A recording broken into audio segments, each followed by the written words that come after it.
Hello student, नमस्कार। स्वागत करता हूं आप सभी का एक बार फिर से आप सभी के अपने यूट्यूब चैनल आरपीएससी अड्डा पर।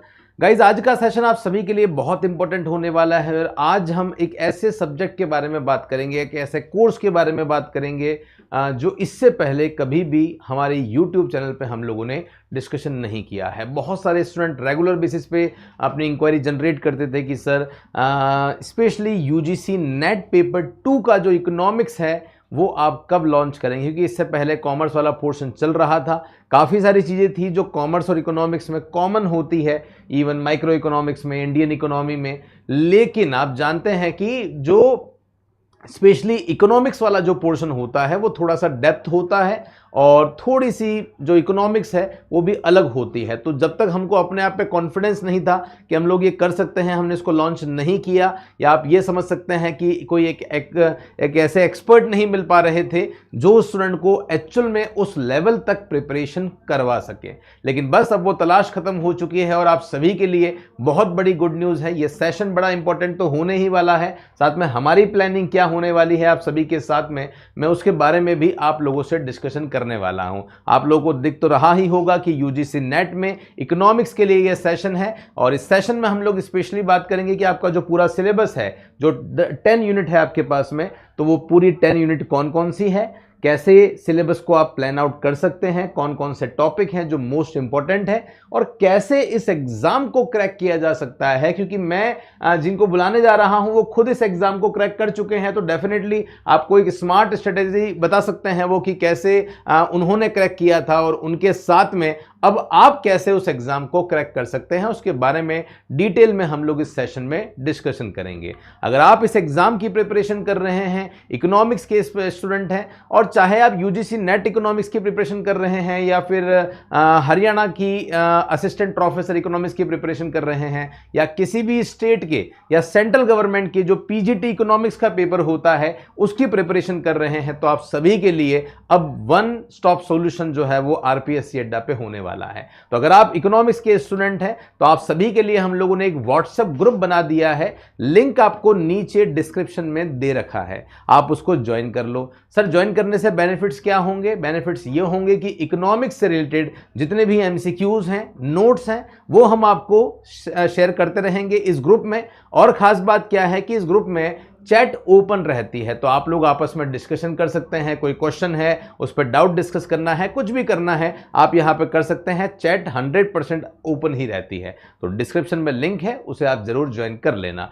और इस चैनल पे अगर आप पहली बार आए हैं तो आपको बता दूं कि आरपीएससी अड्डा पूरे इंडिया का कॉमर्स का सबसे बड़ा प्लेटफॉर्म है, जहां पे जितनी भी फैकल्टीज हैं, सारी फैकल्टीज कई सालों से पढ़ा रही है, कई सालों से सिलेक्शन दे चुकी है। सारी फैकल्टीज ऑलरेडी या तो पीएचडी होल्डर है या असिस्टेंट प्रोफेसर है या नेट सेट क्लियर है, तो डेफिनेटली आप उनके साथ में अपने सपनों को पूरा कर सकते हैं। रिजल्ट्स हम लोगों ने अभी तक बहुत सारे दिए हैं, ये आप देख सकते हैं। ये अभी अभी हमारा रिजल्ट आया है सीबीएसई अकाउंटेंट का, सीसीआई अकाउंट्स का, या यूजीसी नेट की बात करते हैं, कई सारे रिजल्ट हैं जो हम लोगों ने आज तक दिए हैं। कॉमर्स में पूरे इंडिया में 1000 से भी ज्यादा रिजल्ट देने के बाद अब जो बारी है वो अब यहां पे इकोनॉमिक्स की होने वाली है ना।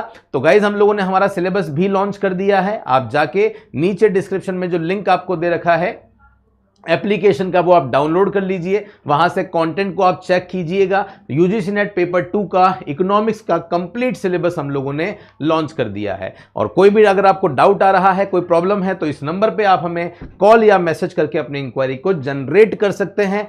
अब मैं ज़्यादा समय जो है वो आपका नहीं लगाऊंगा, कोर्स तो हमारा ऑलरेडी लॉन्च हो चुका है। मैं सीधा एक तो सिलेबस पे आ रहा हूं और उस सिलेबस के साथ में मैं इनवाइट करना चाहूँगा डॉक्टर प्रियंका सुहालका मैम को कि वो जल्दी से एक बार आ जाएं और आप सभी से रूबरू हो जाएं और आप सभी को एक स्मार्ट स्ट्रेटेजी बता पाएं। वेलकम मैम, प्लीज़ आइए। Hello everyone, my self doctor Priyanka Suhalka, और मैं पिछले 9 सालों से इकोनॉमिक्स पढ़ा रही हूँ।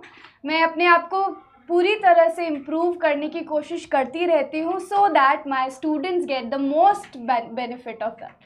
Okay, so welcome to RPSC Adda and welcome to our team. हम लोग बहुत अच्छे से कोशिश करेंगे कि आप लोगों को हम अपना बेस्ट दे पाए, ताकि आप भी जल्दी से जल्दी नेट और जेआरएफ क्लियर करें। इकोनॉमिक्स। डेफिनेटली मैम, कुछ छोटे छोटे से क्वेश्चंस हैं जो नॉर्मली स्टूडेंट्स के होते हैं इस एग्ज़ाम को लेकर।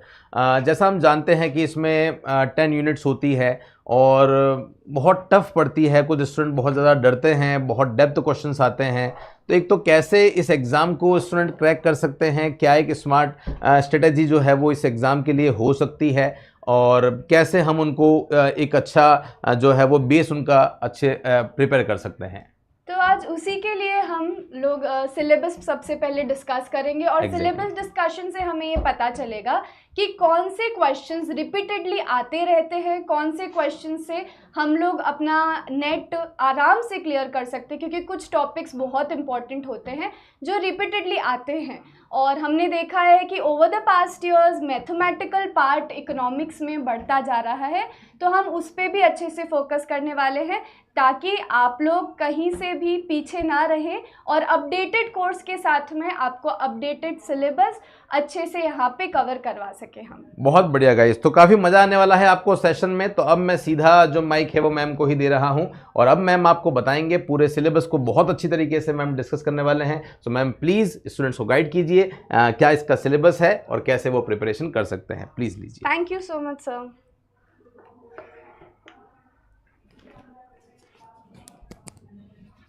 So let's start students. हम लोग नेट का सिलेबस आज डिस्कस करने वाले हैं पेपर 2 इकोनॉमिक्स का। जो सबसे पहला हमारे पास आता है वो माइक्रो इकोनॉमिक्स है। माइक्रो इकोनॉमिक्स से सबसे ज़्यादा क्वेश्चंस आते हैं, ये बहुत इंपॉर्टेंट माना जाता है। अगर माइक्रो इकोनॉमिक्स में हम देखें तो इसमें से 20 to 25 क्वेश्चंस आराम से बनते हैं।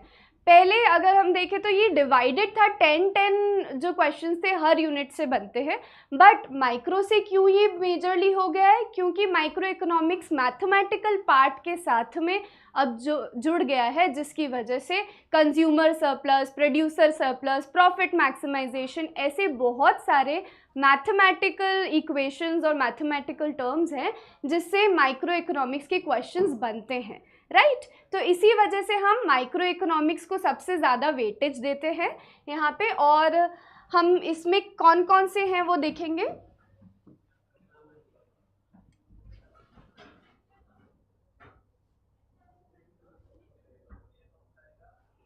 सबसे पहले थ्योरी ऑफ कंज्यूमर बिहेवियर अगर हम देखें तो थ्योरी ऑफ कंज्यूमर बिहेवियर में क्या आएगा कि जो अप्रोचेस हैं, cardinal approach, ordinal approach, ordinal approach किसने दी है, कार्डिनल अप्रोच किसने दी है, कंज्यूमर्स इक्विलिब्रियम कैसे निकलेगा, उसके बाद law of demand, elasticity of demand.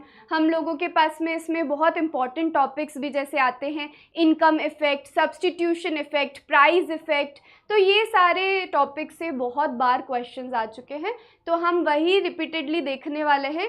Consumer behaviour में हम लोगों के पास में लॉ ऑफ डिमांड के साथ में इलास्टिसिटी ऑफ डिमांड भी आएगा। इलास्टिसिटी ऑफ डिमांड में हम देखेंगे कि कैसे इलास्टिसिटी ऑफ डिमांड के डिफरेंट तरीके हैं निकालने के, टोटल एक्सपेंडिचर मेथड है, परसेंटेज मेथड है, तो ये सब हम कंज्यूमर बिहेवियर में पढ़ेंगे, ठीक है। उसके बाद हम आते हैं प्रोडक्शन एंड कॉस्ट पे। यहाँ पे हम किस पे फोकस करेंगे, प्रोड्यूसर की तरफ से फोकस करेंगे हम, मतलब प्रोड्यूसर अपना सरप्लस कैसे मैक्सिमम कर सकता है, उसकी कॉस्टिंग कितनी आती है, उसका प्रॉफिट मैक्सिमाइजेशन कैसे हो सकता है, उसका रेवेन्यू कर्व्स कैसे बनते हैं, तो ये सब हम देखने वाले हैं प्रोडक्शन एंड कॉस्ट में। तो मेजरली अगर हम इसमें देखें तो ये माइक्रो में यही पार्ट्स डिवाइडेड रहते हैं, एक तरफ कंज्यूमर की तरफ से जाएगा, दूसरा प्रोड्यूसर की तरफ से जाएगा। उसके बाद में हम देखते हैं decision making under uncertainty attitude towards risk, मतलब रिस्क फैक्टर्स में कैसे डिसीजन मेकिंग ली जाती है, डिसीजन मेकिंग की जाती है। इनमें भी बहुत सारे सब टॉपिक्स हैं जो इम्पोर्टेंट हैं, उनके बारे में हम पढ़ेंगे। गेम थ्योरी में नैश इक्विलिब्रियम बहुत इम्पॉर्टेंट रहता है, तो उसके बारे में हम पढ़ेंगे। गेम थ्योरी में एक मैट्रिक्स बनाया जाता है, उसमें डोमिनेंट स्ट्रैटेजी देखी जाती है, तो ये सारी चीज़ें गेम थ्योरी के अंदर आएगी। उसके बाद अगर हम देखें तो मार्केट स्ट्रक्चर्स में परफेक्ट कंपटीशन, मोनोपोली, ओलिगोपोली, और ऐसे बहुत सारे फॉर्म्स आते हैं, जिसमें से मोस्ट इम्पॉर्टेंट जो है वो ओलिगोपोली देखा गया है, क्योंकि ओलिगोपोली में थोड़ा डिफरेंट मार्केट है, इसमें डिमांड कर्व एग्जिस्ट नहीं करता है, करता है तो भी किंग्ड करता है। तो इन सब के बारे में हम डिटेल में पढ़ने वाले हैं। तो ओलिगोपोली के भी बहुत सारे अलग अलग डिफरेंट मॉडल्स होते हैं, बर्ट्रैंड मॉडल और भी अलग अलग मॉडल्स होते हैं। तो इन सब के बारे में हम डिटेल स्टडी करेंगे मार्केट स्ट्रक्चर में।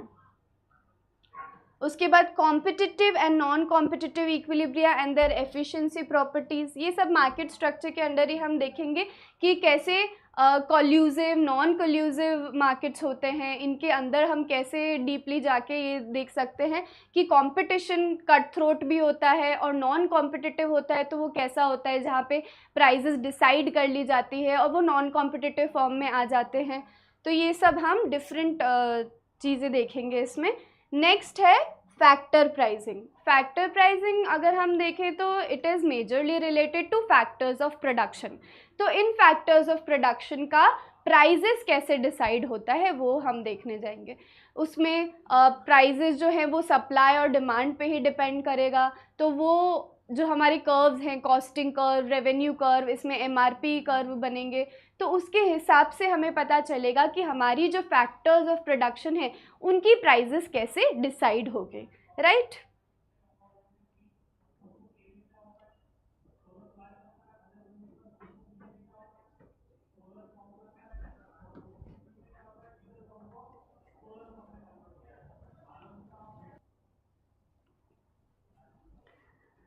हम बात कर रहे थे फैक्टर प्राइसिंग की, फैक्टर्स ऑफ प्रोडक्शन की कैसे प्राइजेस डिसाइड की जाती है और उनके कैसे डिमांड और सप्लाई पे प्राइस डिपेंड करती है, ये सब हम देखेंगे फैक्टर प्राइसिंग मेथड में कि कैसे उनकी प्राइजेस डिसाइड हो रही है। और फैक्टर्स ऑफ प्रोडक्शन में हम मेजरली फोकस करते हैं लेबर पे, बाकी हम लोग लैंड पे भी देखते हैं कि उसका रेंट कैसे डिसाइड होता है, प्रॉफिट कैसे डिसाइड होता है। तो ये सारी चीज़ें हम देखने वाले हैं। इनकी भी वेरियस थ्योरीज़ होती है, उसमें हम डीपली अंडरस्टैंड करेंगे कि कैसे वो थ्योरीज़ वर्क करती है और कैसे वेजेस, प्राइस, प्रॉफिट और ये सब डिसाइड होते हैं इसमें।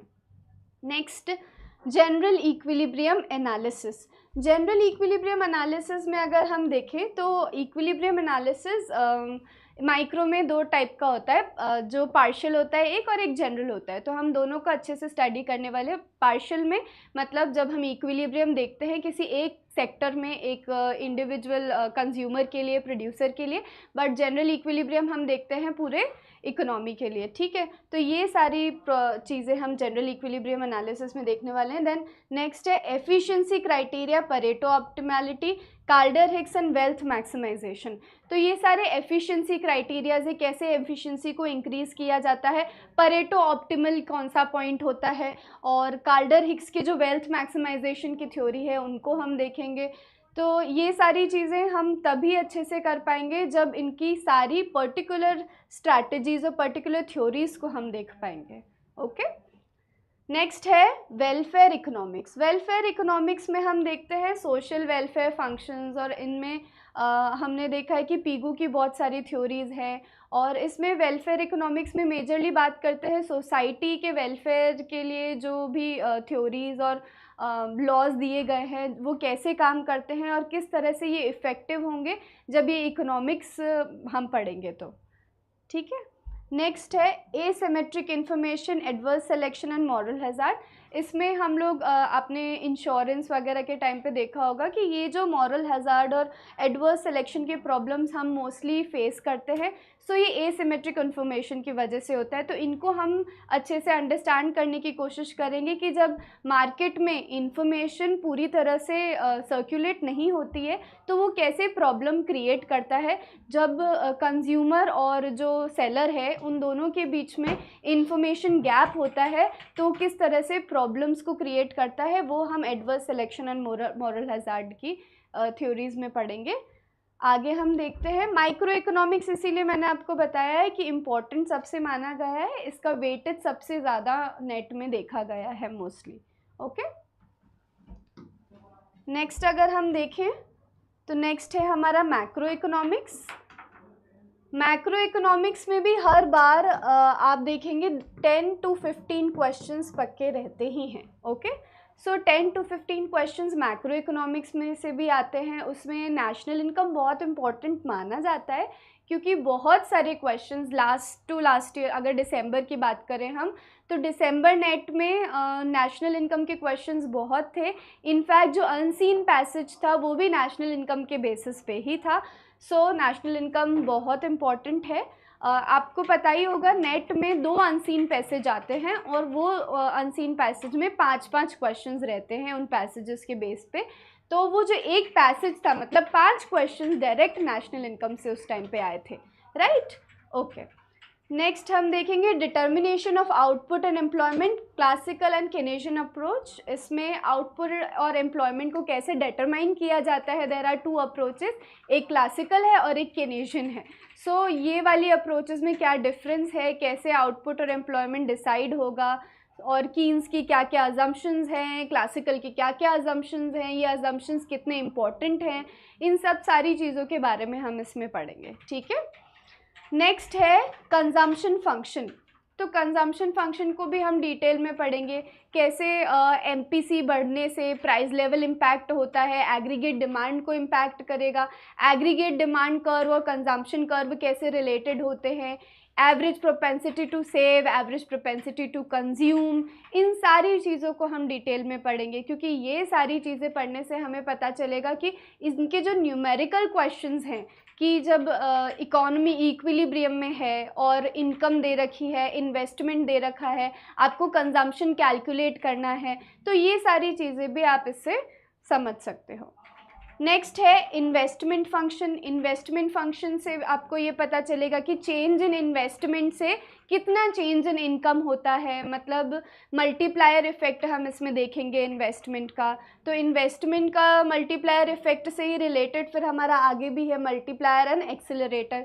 इसके भी बहुत सारे जो वेरियस फिनोमिनाज है वो देखेंगे हम। मल्टीप्लायर एक्सेलरेटर क्या होता है, मल्टीप्लायर्स बहुत तरीके के होते हैं, इसमें बहुत सारे अलग अलग फार्मूलाज हैं मल्टीप्लायर्स के। इसमें टैक्स मल्टीप्लायर है, गवर्नमेंट बजट मल्टीप्लायर है और मनी मल्टीप्लायर है। तो मल्टीप्लायर सारे हम अलग अलग तरीके से देखने वाले हैं। मल्टीप्लायर बेसिकली यही बताता है कि कैसे जो इनिशियल गवर्नमेंट बजट या इनिशियल इन्वेस्टमेंट है वो मल्टीप्लाई करके इनकम को बढ़ाता है, ठीक है। तो ये सारी चीज़ें हम मल्टीप्लायर एंड एक्सेलरेटर में देखेंगे। Then next is demand for money. Demand for money हम देखते हैं कि वाई पीपल डिमांड मनी, और अगर वो अपने पास रख रहे हैं तो उसे हम कैसे कैलकुलेट कर सकते हैं।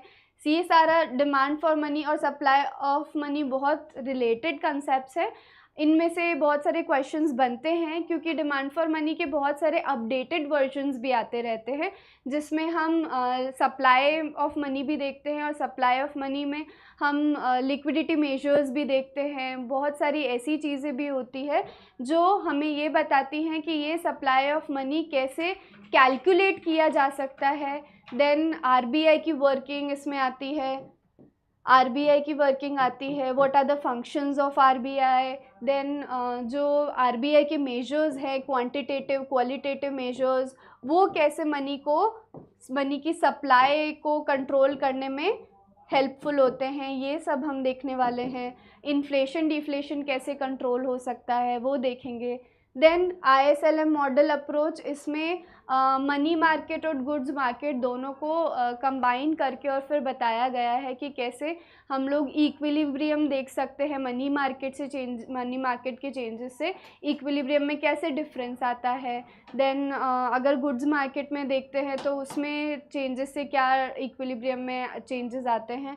तो ये हम ISLM मॉडल अप्रोच में देखेंगे, राइट। ओके, सो ये हमारा मैक्रो इकोनॉमिक्स हो गया। अब आगे चलते हैं हम। मैक्रो इकोनॉमिक्स में हमारे पास ये और टॉपिक्स हैं, inflation and Phillips curve analysis. तो इन्फ्लेशन को भी मेजर कैसे करते हैं, इन्फ्लेशन को कंट्रोल कैसे किया जाता है। देन फिलिप्स कर्व क्या है, इसमें रैशनल हाइपोथेसिस भी हमारे पास आती है। तो ये सारी हाइपोथेसिस हम पढ़ने की कोशिश करेंगे और हम देखेंगे कि ये वाली सारी चीज़ें हमें कैसे बेनिफिट करेगी इन्फ्लेशन को कंट्रोल करने में। देन बिजनेस साइकिल्स अलग अलग टाइप की होती हैं, जिसमें एक्सपोनेंशियल होती है, फिर जो बहुत सारे अलग अलग बिजनेस साइकिल्स के वेव्स होते हैं वो हम पढ़ेंगे, जिसमें एमपीसी की वजह से कैसे वो वेव्स चेंज होते रहते हैं ये देखेंगे। बिजनेस साइकिल के डिफरेंट स्टेजेस को देखेंगे, ठीक है, जैसे रिसेशन है, इन्फ्लेशन है, रिकवरी स्टेज है, तो ये सारी स्टेजेस के बारे में हम डिटेल में पढ़ेंगे, राइट। देन नेक्स्ट है मॉनेटरी एंड फिस्कल पॉलिसी, ठीक है। मॉनेटरी पॉलिसी के भी बहुत सारे टूल्स हैं, क्वालिटेटिव, क्वांटिटेटिव, CRR, LRR, और ये सारे मेजर्स हैं जिसे हम पढ़ेंगे। फिस्कल पॉलिसी के भी टूल्स हैं, जैसे गवर्नमेंट एक्सपेंडिचर, टैक्सेस, इन सबको गवर्नमेंट यूज़ करके कैसे इकोनॉमी में जो इम्बैलेंस है, जो इम्बैलेंस क्रिएट होता है, उसको कंट्रोल कर सकते हैं। जैसे इन्फ्लेशन हो गया तो उसको कैसे कंट्रोल किया जा सकता है फिस्कल पॉलिसी मेजर्स से या मॉनेटरी पॉलिसी मेजर्स से, तो ये सब हम डिटेल में पढ़ेंगे। Then rational expectation hypothesis and its critique. तो रैशनल एक्सपेक्टेशन हाइपोथेसिस बहुत कुछ फिलिप्स कर्व से रिलेटेड है, तो हम ये दोनों चीज़ें साथ में ही कवर करेंगे कि रैशनल एक्सपेक्टेशन हाइपोथेसिस होता क्या है, इसका फिलिप्स कर्व में क्या रोल है, तो ये सब हम देखेंगे। तो अगर इसका एक्सपेक्टेशन हाइपोथेसिस भी हमारा इम्पोर्टेंट है, नेट में इसमें से क्वेश्चंस बन चुके हैं। और नेक्स्ट अगर यूनिट हम देखें तो वो है स्टैटिस्टिक्स एंड इकोनोमेट्रिक्स, ठीक है। तो ये वाली जो यूनिट है इसमें से बहुत सारे क्वेश्चंस जो हैं वो सारे न्यूमेरिकल बेस्ड आते हैं, है ना। बहुत कम क्वेश्चंस होते हैं जो थ्योरेटिकल होते हैं। Probability theory, concepts of probability distribution, moments, central limit theorem. तो प्रोबेबिलिटी में हम लोग ये देखते हैं कि किसी भी इवेंट के अकर होने की प्रोबेबिलिटी कितनी है, उसको कैसे कैलकुलेट किया जा सकता है। तो इसमें बहुत सारे अलग अलग मेथड्स हैं ऑफ कैलकुलेशन, तो ये सब हम देखेंगे। Then descriptive statistics, measures of central tendency and dispersion, correlation, index number. आप में से बहुत सारे लोगों ने मेजर्स ऑफ सेंट्रल टेंडेंसी पहले पढ़ रखा होगा, जिसमें मीन, मीडियन, मोड आता है। देन डिस्पर्जन, कोरिलेशन, इसमें ये बताते हैं कि दो वेरिएबल्स में कितना कोरिलेशन है, कितना वो एक दूसरे से डिस्पर्स्ड है। देन हम इंडेक्स नंबर के बारे में बात करते हैं, जिसमें वेटेड इंडेक्स नंबर होता है, कंज्यूमर प्राइस इंडेक्स होता है। तो ये सारी चीज़ें हम इसमें पढ़ेंगे, इंडेक्स नंबर में पढ़ेंगे, राइट, ओके। देन नेक्स्ट है sampling methods and sampling distribution. जब भी किसी रिसर्च के लिए हम जाते हैं तो उसके लिए हमें सैम्पल्स कलेक्ट करने पड़ते हैं। अगर हम प्राइमरी रिसर्च कर रहे हैं तो वो सैम्पल्स कलेक्शन, क्या क्या सैम्पलिंग के मेथड्स होते हैं और फिर वो डिस्ट्रीब्यूट कैसे किए जाते हैं, सारे मेथड्स हम पढ़ेंगे। और इसके ऊपर बहुत सारे क्वेश्चंस बनते हैं कि इस सैम्पलिंग मेथड में क्या होता है, जैसे बहुत सारे पायलट सर्वेज भी किए जाते हैं। तो ये सारी चीज़ें हम इसमें कवर करेंगे कि कौन कौन से सैम्पलिंग मेथड्स होते हैं। Then next is statistical inferences, hypothesis testing, ठीक है। ये भी उसी से रिलेटेड है। जब रिसर्च में आगे जाते हैं हम तो कैसे हाइपोथेसिस बनाई जाती है और उन हाइपोथेसिस की टेस्टिंग की जाती है। तो हाइपोथेसिस में भी हम देखते हैं कि कौन कौन से हाइपोथेसिस टेस्टिंग के भी बहुत सारे डिफरेंट मेजर्स हैं कि कौन कौन से मेजर्स यूज़ किए जा सकते हैं, वो हम देखेंगे। Then next is linear regression model and their properties. BLUE properties होती है बेस्ट लीनियर अनबायस्ड एस्टिमेटर्स, तो इनको हम डिटेल में पढ़ेंगे। ये कौन सी होती है? ब्लू प्रॉपर्टीज़ होती है जिसे हम बोलते हैं बेस्ट लीनियर अनबायस्ड एस्टिमेटर्स।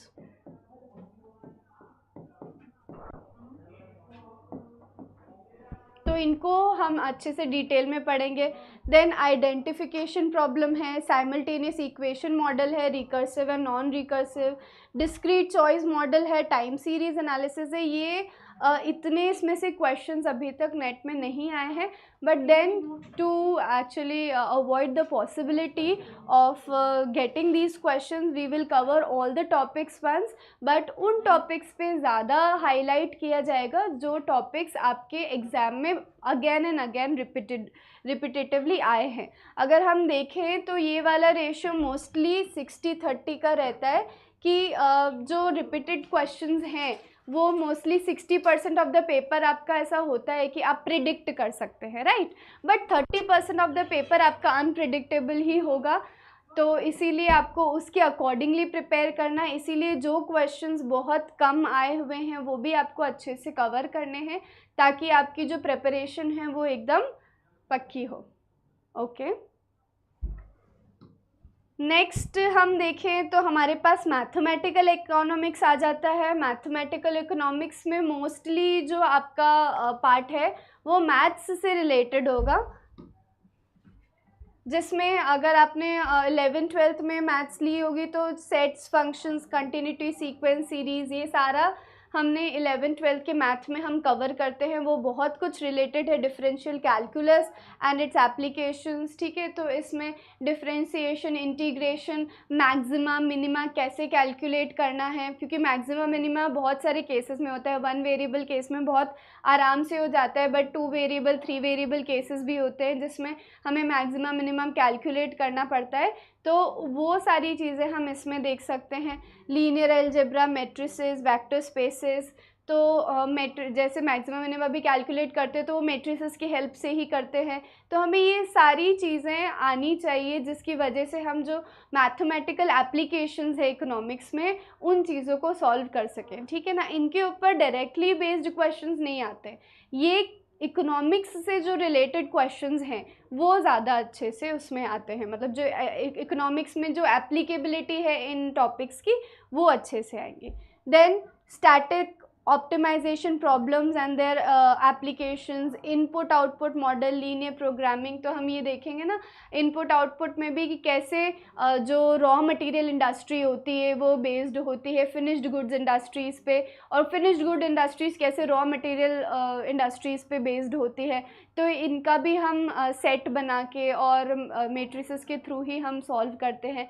तो ये सब आपको इसमें पता चलेगा कि कैसे ये डिपेंडेंसी हम निकाल सकते हैं, कैसे हम आउटपुट निकाल सकते हैं, इनपुट अगर हमें दे रखा है तो ये सारी चीज़ें हम इसमें देखेंगे। Then difference and differential equations with applications, इसमें भी हम जो डिफरेंट इक्वेशंस हैं उनका डिफरेंस हम देख सकते हैं, उनकी एप्लीकेबिलिटी देख सकते हैं डिफरेंट सिनेरियोज़ में, और वो इक्वेशंस हमें कैसे डिफरेंट आंसर्स प्रोवाइड करेगी ये देखेंगे हम। देन नेक्स्ट है इंटरनेशनल इकोनॉमिक्स। इंटरनेशनल इकोनॉमिक्स से भी हमेशा हमें 5 to 6 क्वेश्चंस मिल जाते हैं ऑन एन एवरेज, ठीक है। इसमें सबसे पहले आता है international trade, basic concepts and analytical tools, ठीक है। इंटरनेशनल ट्रेड का जो इंट्रोडक्शन पार्ट है वो इसमें आता है बेसिकली। देन नेक्स्ट आता है थ्योरीज ऑफ इंटरनेशनल ट्रेड, जो इसमें काफ़ी इंपॉर्टेंट माना जाता है क्योंकि इसमें कंपैरेटिव एडवांटेज थ्योरी, हेक्स्चर-ओलन थ्योरी और ये सब बहुत सारी थ्योरीज़ हैं इंटरनेशनल ट्रेड की, जिसमें बहुत बार मैच द फॉलोइंग वाले क्वेश्चंस आ जाते हैं कि कौन सी थ्योरी किसने दी थी। तो ये सारी चीज़ें इंटरनेशनल ट्रेड में cover, theories of international trade में कवर करवाएंगे हम। नेक्स्ट है international trade under imperfect competition. हम माइक्रो में पढ़ेंगे परफेक्ट कंपटीशन, इम्परफेक्ट कंपटीशन, और फिर यहाँ पे हम देखेंगे कि अगर ट्रेड इम्परफेक्ट कंपटीशन में हो रहा है तो वो किस टाइप से होगा और कैसे जो डिफरेंट मॉडल्स हैं वो इसमें यूज़ होंगे। नेक्स्ट है balance of payments, composition, equilibrium and disequilibrium and adjustment mechanisms. Balance of payment is again related to terms of trade और ये सब देखेंगे हम। तो इसमें बैलेंस ऑफ ट्रेड कैसे बैलेंस्ड होगा, तब क्या बेनिफिट्स और क्या ड्रॉबैक्स होंगे, जब अनबैलेंस्ड होगा तो उसके क्या बेनिफिट्स और ड्रॉबैक्स होंगे वो देखेंगे। देन इक्विलिब्रियम में कैसे वो आता है, डिसइक्विलिब्रियम होगा तो क्या होगा। एडजस्ट कैसे करेंगे अगर अनबैलेंस हुआ बैलेंस ऑफ ट्रेड में या टर्म्स ऑफ ट्रेड में, तो कैसे उसको हम एडजस्ट करके इक्विलिब्रियम में ला सकते हैं, वो हम चीज़ें देखेंगे। बैलेंस ऑफ पेमेंट में हम फॉरेन एक्सचेंज रेट की भी बात करते हैं नेक्स्ट। तो फॉरेन एक्सचेंज रेट में एक्सचेंज रेट कंसेप्शन थ्योरीज पहले पढ़ेंगे कि कैसे एक्सचेंज रेट डिसाइड की जाती है मार्केट में। ये भी मनी जो डिमांड एंड सप्लाई फिनोमिना से ही इसकी एक्सचेंज रेट डिसाइड की जाती है। और ये डिसाइड होने के बाद में कैसे फॉरेन एक्सचेंज मार्केट वर्क करता है इसके ऊपर। फॉरेन एक्सचेंज मार्केट मतलब स्पॉट एवैल्यूएशन, और अगर हम देखें तो जो फॉरवर्ड मार्केट है, फ्यूचर मार्केट है, ये सब कैसे इसमें आएंगे। हेजिंग का जो फंक्शन है वो कैसे होगा। तो इसमें बहुत सारी ऐसी न्यू टर्म्स होंगी जो आपको समझ आएंगी फॉरेन एक्सचेंज मार्केट में, एक्सचेंज रेट में। और ये भी समझ आएगा कि गवर्नमेंट कैसे इस फॉरेन एक्सचेंज मार्केट को कंट्रोल कर पाती है डर्टी फ्लोटिंग के थ्रू, जिसे हम मैनेज्ड फ्लोटिंग भी बोलते हैं। तो उसमें गवर्नमेंट कैसे इंटरवीन करके और एक्सचेंज मार्केट को थोड़ा इन्फ्लुएंस करती है अपने हिसाब से, क्योंकि जब एक्सचेंज रेट बहुत ज़्यादा फ्लक्चुएट होती है तो गवर्नमेंट को आना पड़ता है, राइट। सो गवर्नमेंट कैसे इस चीज़ को इम्पैक्ट करेगी वो भी हम देखेंगे। Then next is gains from trade, terms of trade, trade multiplier. तो इसमें ट्रेड मल्टीप्लायर क्या क्या है, मतलब कौन सा फॉर्मूलाज है यहाँ पे टर्म्स ऑफ ट्रेड के, मल्टीप्लायर के। फिर हम लोग देखेंगे कि ट्रेड से कितना गेन हो सकता है और उसमें मल्टीप्लिकेशन कितना होता है, टर्म्स ऑफ ट्रेड क्या क्या होते हैं, ये सब हम इंटरनेशनल इकोनॉमिक्स में कवर अप करेंगे, है ना।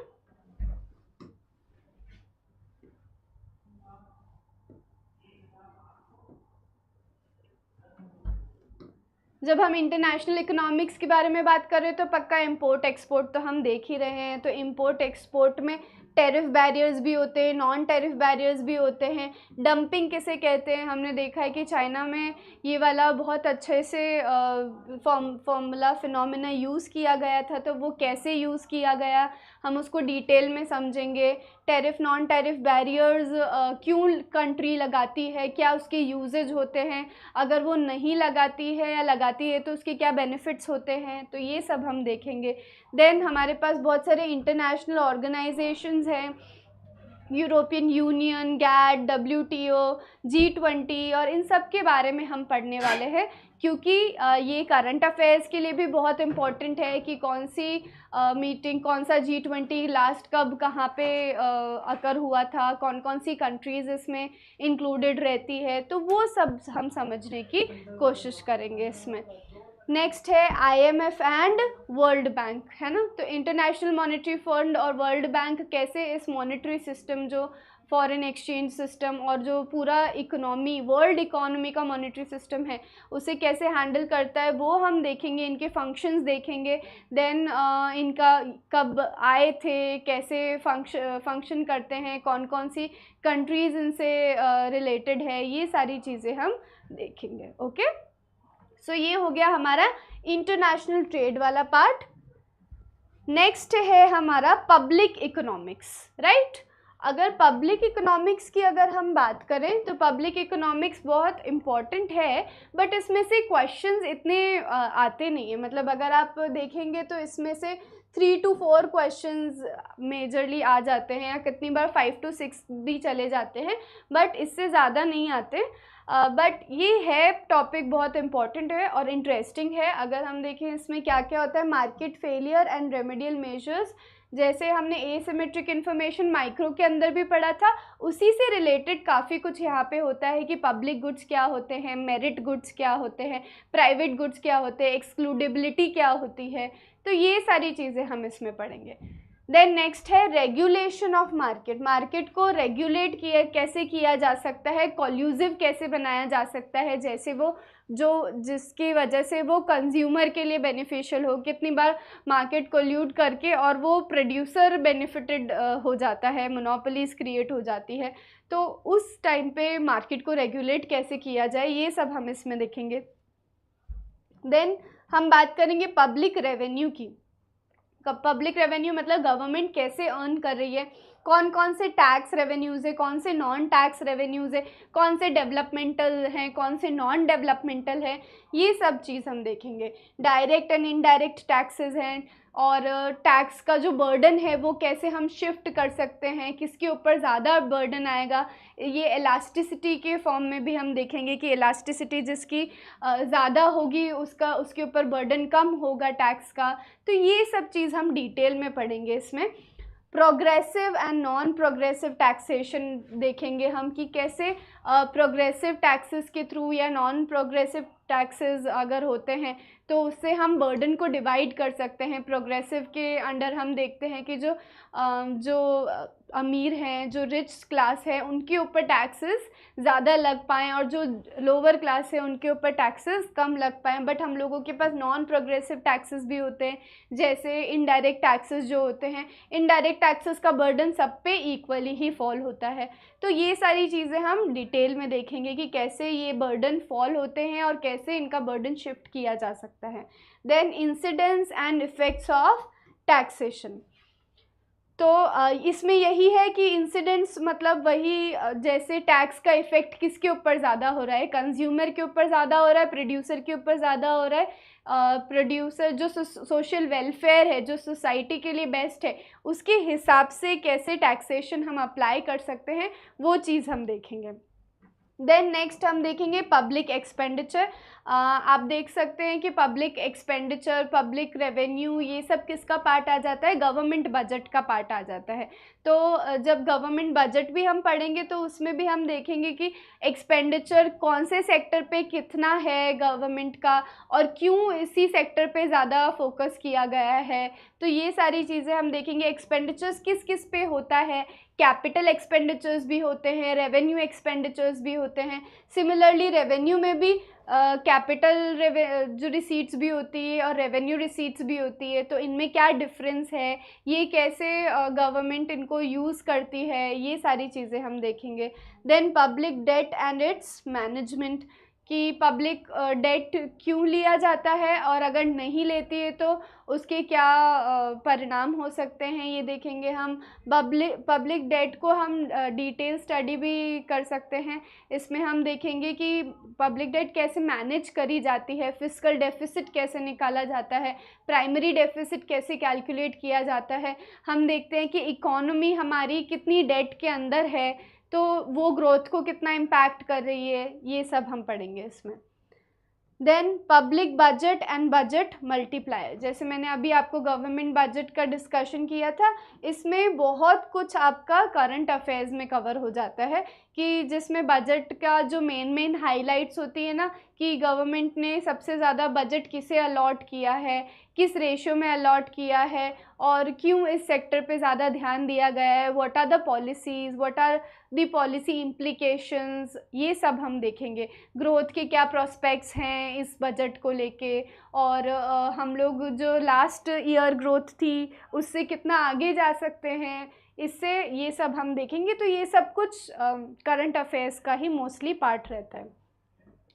Fiscal policy and it's implications, हमने मॉनेटरी पॉलिसी, फिस्कल पॉलिसी देखा था। अब इसमें फिस्कल पॉलिसी मतलब बहुत सारे इकोनॉमिक्स में आप देख सक रहे ऐसे टॉपिक्स हैं जो कॉमन हैं, जैसे इंटरनेशनल इकोनॉमिक्स के भी कुछ कॉमन टॉपिक्स हैं जो हम देख सकते हैं दूसरे उसमें भी, वैसे ही पब्लिक इकोनॉमिक्स के भी बहुत सारे ऐसे टॉपिक्स हैं जो माइक्रो में भी हैं। तो यहाँ पे हम जो कॉमन टॉपिक्स हैं उनको कवर भी कर लेंगे, साथ साथ में जो इंडिविजुअल हैं उनको अलग से कवर करेंगे। तो यहाँ पे फिस्कल पॉलिसी मैंने आपको जैसे बताया कि इसमें टूल्स क्या क्या हैं, इम्प्लीकेशंस इसके क्या क्या होते हैं, कैसे जीडीपी जो वेज प्राइस स्पाइरल में जा सकते, जो वेज प्राइस स्पाइरल है इकोनॉमी में वो कैसे आता है, कैसे हम उसको सॉल्व कर सकते हैं फिस्कल पॉलिसीज़ के थ्रू। तो ये सब हम डिटेल में स्टडी करेंगे।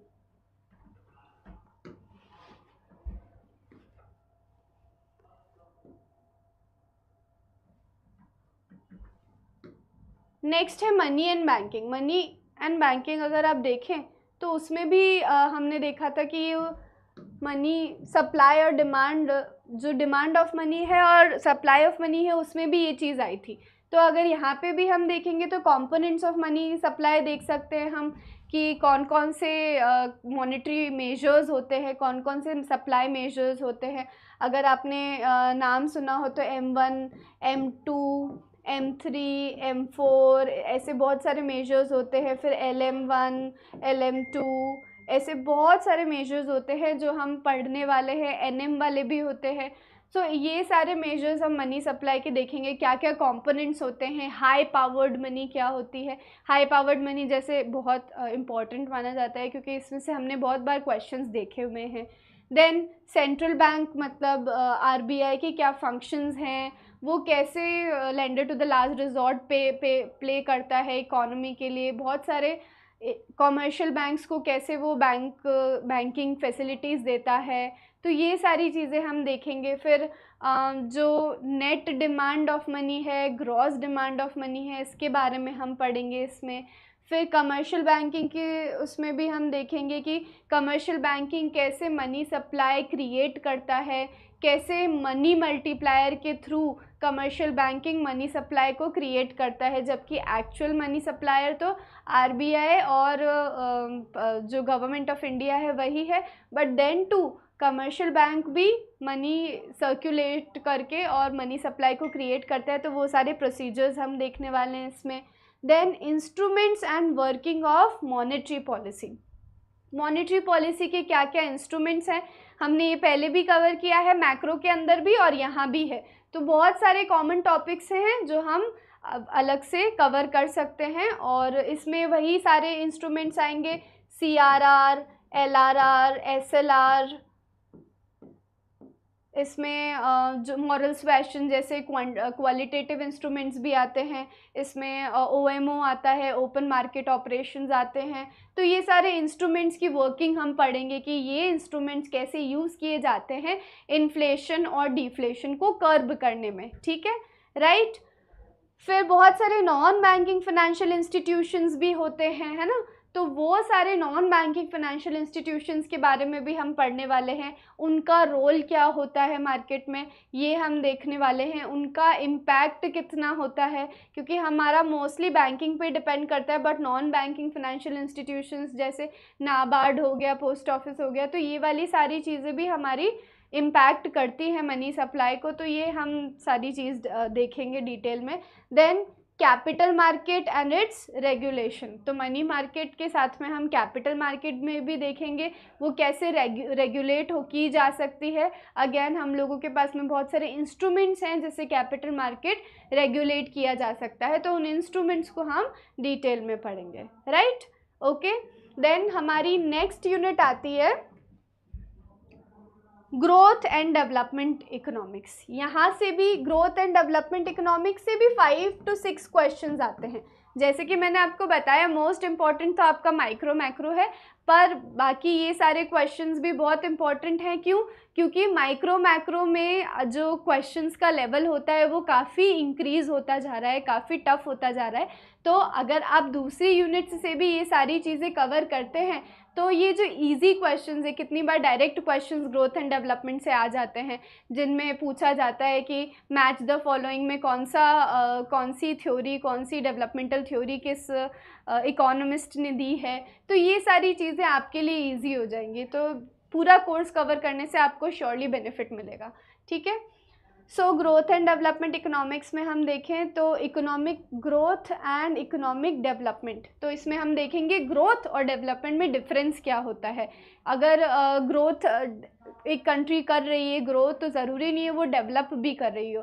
तो ये सारी चीज़ें हम डिटेल में पढ़ेंगे कि डेवलपमेंट के और क्या क्या इंडिकेटर्स होते हैं, ग्रोथ के क्या क्या इंडिकेटर्स होते हैं, कैसे कैलकुलेट की जाती है, ये सब हम डिटेल में देखेंगे।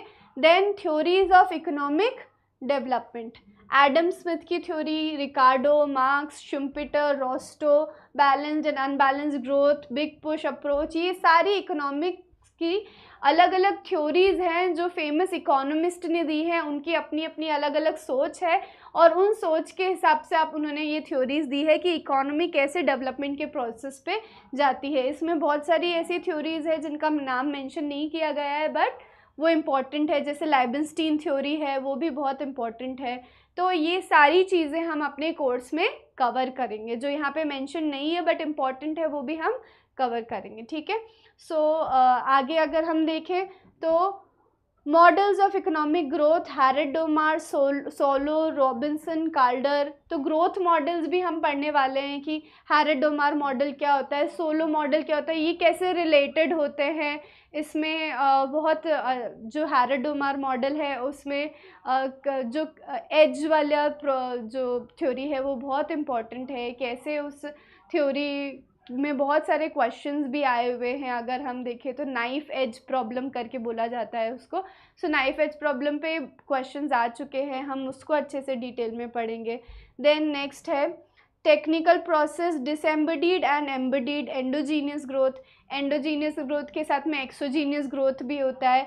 टेक्निकल प्रोसेस में प्रोग्रेस में भी हम देखेंगे डिसएम्बडीड और एम्बडीड किस तरह से होती है। तो ये प्रोग्रेस की भी थ्योरीज दी गई हैं, इनके बारे में भी हम डिटेल में पढ़ेंगे। नेक्स्ट है indicators of economic development, PQLI, HDI, SDGs। तो ये सारे आपने देखा ही होगा, जो PQLI है वो पहले का था, ठीक है, पहले इन इंडिकेटर को यूज़ किया जाता था, बट फिर जो ह्यूमन डेवलपमेंट इंडेक्स आया तो उसके बाद में PQLI को इतना इम्पोर्टेंस नहीं दिया जाता है, ठीक है। फिर सस्टेनेबल डेवलपमेंट गोल्स के बारे में हम पढ़ने वाले हैं, और HDI में भी हम डिटेल में पढ़ने वाले हैं। जैसे लास्ट टाइम जो HDI रैंकिंग थी इंडिया की वो गिर गई थी, तो वो किस इंडिकेटर की वजह से नीचे गिर गई, लाइफ एक्सपेक्टेंसी हम लोगों की कम हो गई थी जिसकी वजह से वो गिर गई। तो ये सारी चीज़ें जो करंट अफेयर्स वाली है इसको भी हम इसके साथ में मर्ज करेंगे, सो दैट आपको अच्छे से ये समझ में आए कि जो ये इंडिकेटर्स हैं इनमें हमारी रैंकिंग क्या है, तो ये आप सबको अच्छे से समझ में आ जाएगा। फिर नेक्स्ट हम देखते हैं poverty and inequalities, concepts and measurement, है ना। तो पावर्टी क्या है और इनइक्वालिटीज़ कैसे इकोनॉमी में होती है, तो वो ग्रोथ को रोकती है, और इसके कंसेप्ट्स क्या है, मेजर कैसे कर सकते हैं हम, पावर्टी इंडेक्स होते हैं बहुत सारे, और इनइक्वालिटी को भी मेजर करने के बहुत सारे अलग अलग मेजर वेज होते हैं जिससे हम इनइक्वालिटी देख सकते हैं। तो वो सब हम इसमें पढ़ेंगे। जिनीज कोफिशिएंट होता है इनइक्वालिटी मेजर करने के लिए। तो ये सारी चीज़ें हम डिटेल में पढ़ेंगे, जिससे आपको पता चलेगा कि अच्छा these measures are there to calculate inequality also in the economy. Then next है social sector development, health, education, gender. तो इनके बारे में हम डिटेल में पढ़ेंगे कि कौन कौन से इंडिकेटर्स हम लोग अपने यहाँ पे यूज़ में लिए जाते हैं सोशल सेक्टर डेवलपमेंट को दिखाने के लिए। हेल्थ में जैसे हम इन्फेंट मोर्टेलिटी रेट देखते हैं, जो फर्टिलिटी रेट है उसे देखते हैं। फिर एजुकेशन में हम देखते हैं कि स्कूल एनरोलमेंट रेशियो कितना है, एडल्ट का कितना है, जो प्री प्राइमरी है उसमें कितना है, प्राइमरी में एनरोलमेंट रेशियो कितना है, लिटरेसी रेट कितनी है। तो ये सारी चीज़ें हम इसमें डिटेल में पढ़ेंगे। जेंडर में भी हम जेंडर बायस कितना है, जेंडर इनइक्वालिटी कितनी है, ये देख सकते हैं इसमें। तो ये बहुत अच्छा होने वाला है ग्रोथ एंड डेवलपमेंट का भी सेशन। नेक्स्ट जो हमारा टॉपिक आता है वो एनवायरमेंटल इकोनॉमिक्स एंड डेमोग्राफी पे आता है, जो बहुत हॉट शॉट टॉपिक है आजकल। क्यों? क्योंकि हमारी जो इकोनॉमी है वो हमेशा से बहुत बोल सकते हैं हम ग्रो ज़्यादा कर रही है, और अगर ग्रो ज़्यादा करती है तो उसकी वजह से जो एनवायरनमेंट पे इफ़ेक्ट आता है वो हमेशा एडवर्स आता है। तो उस एडवर्स इफ़ेक्ट को हम कैसे कंट्रोल कर सकते हैं, कैसे प्रॉपर्टी राइट्स दे सकते हैं, तो ये सारी चीज़ें हम एनवायरमेंटल इकोनॉमिक्स में देखेंगे, ठीक है। इसमें हम देखें तो environment as a public good, तो पब्लिक गुड होता है, तो अगर हम इसे प्राइवेट गुड बना दें तो क्या इसमें बेनिफिट हो सकता है, क्या नहीं हो सकता है। फिर उसमें हम प्रॉपर्टी राइट्स के बारे में बात कर सकते हैं कि कैसे प्रॉपर्टी राइट्स अगर हम दे देते हैं तो ये सारी चीज़ों को सॉल्व किया जा सकता है। मार्केट फेलियर में हम वापस से पब्लिक इकोनॉमिक्स में भी ये चीज़ थी कि फेलियर ऑफ मार्केट में क्या क्या चीज़ें आती है। इसमें हम अलग अलग थ्योरम्स देखेंगे, जैसे कोस्ट थ्योरम है, अगर हम पोल्यूशन कैसे कंट्रोल किया जा सकता है, कार्बन लेवल का कैसे हम मेजर कर सकते हैं, वो सारी चीज़ें इसमें हम देखेंगे। Then cost benefit analysis and compensation criteria, मतलब कॉस्ट ज़्यादा लग रही है या बेनिफिट ज़्यादा हो रहा है, इकोनॉमी को कॉस्ट ज़्यादा लग रही है या प्रोड्यूसर को बेनिफिट ज़्यादा हो रहा है, ये सारी चीज़ें हम कंपेयर करेंगे।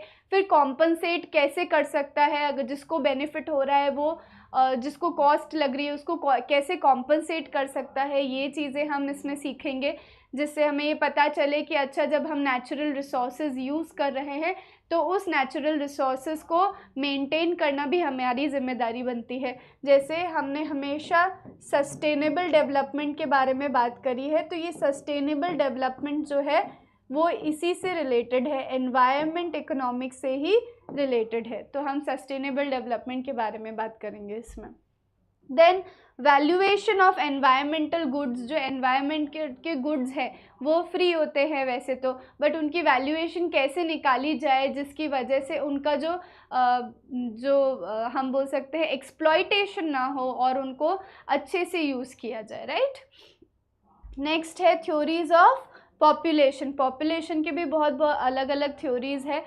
डेमोग्राफिक ट्रांजिशन के बारे में हम पढ़ेंगे, पॉपुलेशन पिरामिड्स जो होते हैं उसके बारे में पढ़ेंगे, स्ट्रक्चर्स पढ़ेंगे, डेमोग्राफिक डिविडेंड किसे कहते हैं उसके बारे में पढ़ेंगे, वर्किंग पॉपुलेशन क्यों इम्पॉर्टेंट होती है ग्रोथ के लिए वो पढ़ेंगे हम इसमें। देन है concepts and measures, fertility, morbidity, mortality, तो ये सारे बहुत सारी रेट्स आपने हमेशा से सुनी हुई होगी, तो इन रेट्स का हम ऑब्वियसली वो भी देखेंगे कि जो लेटेस्ट फिगर्स है वो क्या है, फर्टिलिटी रेट कितनी है, मोर्बिडिटी रेट कितनी है, मोर्टालिटी रेट कितनी है, लिटरेसी रेट कितनी है, जेंडर रेशियो कितना है, तो ये सारी चीज़ें आपकी करंट अफेयर्स में भी कवर हो जाएंगी और ये चीज़ें क्या होती है वो भी कवर हो जाएंगी, ठीक है ना। जैसे लिटरेसी रेट में क्या इम्पॉर्टेंट चीज़ें हैं। लिटरेसी रेट में एक बार क्वेश्चन आया था कि who is considered literate up to the age of 7 years, अगर हम देखें तो उनके लिए पढ़ना और लिखना इम्पॉर्टेंट नहीं होता। 7 years के जो अबव होते हैं अगर वो पढ़ लिख सकते हैं तो हम उनको बोलते हैं लिटरेट। अदरवाइज जो 7 years से बिलो हैं वो अगर उन्हें पढ़ना लिखना नहीं आता है तो they are still in learning process, तो उन्हें हम इलिटरेट नहीं बोलेंगे। तो ऐसी कुछ चीज़ें, ऐसे कुछ कंसेप्ट से क्वेश्चंस बन सकते हैं। देन एज स्ट्रक्चर, जैसे मैंने इसमें भी थ्योरीज ऑफ पॉपुलेशन में भी ये चीज़ आपसे डिस्कस करी थी कि एज का स्ट्रक्चर कैसा है। जैसे आजकल हम देख सक रहे हैं कि बहुत सारी कंट्रीज़ एजिंग की तरफ जा रही है, जिसमें जो एजेड पॉपुलेशन है वो बढ़ रही है, उनका रेशियो बढ़ रहा है। तो उस एज स्ट्रक्चर के क्या कारण है, क्या प्रोसेस है जिसकी वजह से वो वहाँ पे पहुँचे हैं। देन डेमोग्राफिक डिविडेंड के बारे में बात करेंगे, डेमोग्राफिक डिविडेंड क्या होता है, इसका ग्रोथ के ऊपर क्या असर पड़ता है, तो ये सारी चीज़ें हैं। देन लाइफ टेबल है, माइग्रेशन है, ये सब रिलेटेड है एनवायरमेंटल इकोनॉमिक्स से। कैसे माइग्रेशन हमारी एनवायरमेंट को इम्पैक्ट कर सकता है और क्यों माइग्रेशन हम अलाउ करें, अगर माइग्रेशन अलाउ कर रहे हैं so what could be the criterias, ये सब हम देख सकते हैं, राइट। नेक्स्ट है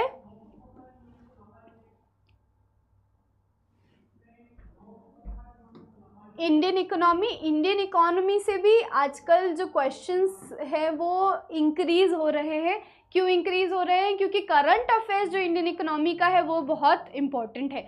कुछ तो स्टैटिक है ही जो हमेशा से वहाँ पे रहे हैं। जैसे हम इंडियन इकोनॉमी कैसे ब्रिटिशर्स से पहले कैसी थी, on the eve of independence कैसी थी, कैसे उन्होंने ग्रो किया, कैसे पब्लिक सेक्टर का डोमिनेंस था पहले, उसके बाद उनका डोमिनेंस धीरे धीरे कम हुआ, एलपीजी पॉलिसीज़ आई, और ये सारी चीज़ें हम पढ़ने वाले हैं इसमें। फिर उसके बाद में हम देखेंगे जो पैटर्न एंड स्ट्रक्चर है ना, कि क्या क्या रहा ग्रोथ का पैटर्न इंडिया में, राइट। तो हमने देखा है 5 ईयर प्लान्स ने बहुत मेजर रोल प्ले किया। देन जो प्राइवेटाइजेशन, लिबरलाइजेशन, ग्लोबलाइजेशन हुआ, उसका इम्पैक्ट क्या हुआ। तो ये सब चीज़ें जो स्टैटिक है वो तो आएंगी, जो हमेशा से जो हमारा कंटेंट है वो तो आएगा ही, प्लस हम लोगों को इसमें करंट अफेयर्स भी देखना है। तो इसमें आपको थोड़ा सा लर्निंग पार्ट पे ज़्यादा जोर देना पड़ेगा, क्योंकि 5 ईयर प्लान्स के गोल्स क्या क्या हैं, सो इंडिविजुअल प्लान्स के गोल्स और ये सब भी बहुत इंपॉर्टेंट रहते हैं इसमें, राइट। इसी के ऊपर बहुत सारे क्वेश्चंस भी बनते हैं। Then next is agriculture pattern and structure of growth, major challenges, policy responses. तो हम इसमें देखेंगे कि एग्रीकल्चर सेक्टर कैसे आया, कैसे इमर्ज हुआ। सो एग्रीकल्चर सेक्टर में कैसे अभी भी डिपेंडेंसी बहुत ज़्यादा है और हमेशा से हम एग्रीकल्चर पे ही डिपेंडेंट रहे हैं। तो ये सारी जो प्रॉब्लम्स हैं, मेजर चैलेंजेस क्या क्या हैं, और उन चैलेंजेस को, बहुत सारे चैलेंजेस को हमने ओवरकम किया है, जैसे ज़मींदारी सिस्टम था, लैंड रिफॉर्म्स थे, तो उन सारे चीज़ों को ओवरकम कैसे किया, ये सब हम डिटेल में पढ़ेंगे। Then next, industry pattern and structure of growth, major challenges, policy responses. Industrial sector हमारा कैसे ग्रो किया, then share of industrial sector in GDP growth. वैसे ही हम एग्रीकल्चर का भी शेयर देखेंगे जीडीपी ग्रोथ में कितना है, सर्विस सेक्टर का भी हम जीडीपी ग्रोथ में शेयर देखेंगे, और इससे हमें पता चलेगा कि कौन सा सेक्टर ज़्यादा ग्रो कर रहा है, अगर कोई सेक्टर पीछे है तो वो क्यों पीछे है। तो इन सारी चीज़ों को हम मर्ज करके एक साथ पढ़ने वाले हैं, जिससे हमें पता चलेगा इंडियन इकोनॉमी का प्रेजेंट सिनेरियो क्या है, क्योंकि ये हमें जानना बहुत ज़रूरी है। इसी के अकॉर्डिंगली हमें पता चलेगा कि हम कहाँ पे स्टैंड करते हैं और जहाँ हमें पहुँचना है वहाँ पे हम कैसे पहुँच सकते हैं, राइट। तो ये सारी चीज़ें इंपॉर्टेंट है इसके लिए। Then next is rural development issues, challenges and policy responses. Rural development, क्योंकि हमें पता है कि जब हमने स्टार्ट किया था, इकोनॉमी डेवलपमेंट स्टार्ट करा था, तब मेजॉरिटी हमारा जो पॉपुलेशन है वो रूरल में रह रहा था।